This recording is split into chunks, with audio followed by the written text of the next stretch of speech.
Rising consumer prices in the U.S. moderated again last month, bolstering hopes that inflation's grip on the economy will continue to ease this year and possibly require less drastic action by the Federal Reserve to control it.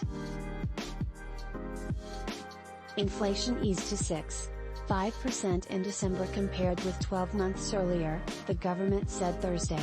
It was the sixth straight month of year-over-year slowdowns.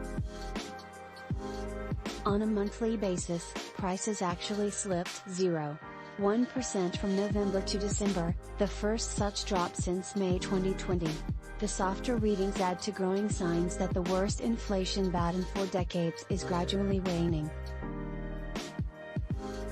Still, the Fed doesn't expect inflation to slow enough to get close to its 2% target until well into 2024.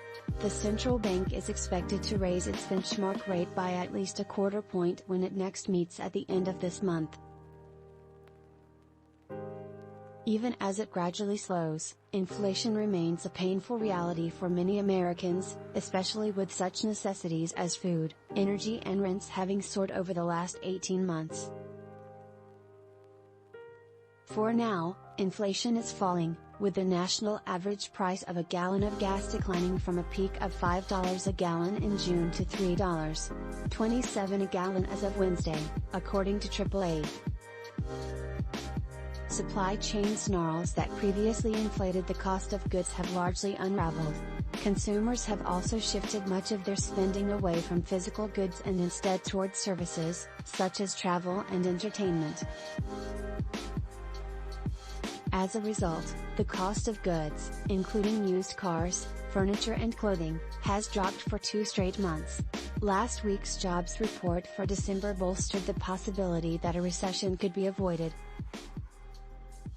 Even after the Fed's 7 rate hikes last year and with inflation still high, employers added a solid 223,000 jobs in December, and the unemployment rate fell to 3.5%, matching the lowest level in 53 years.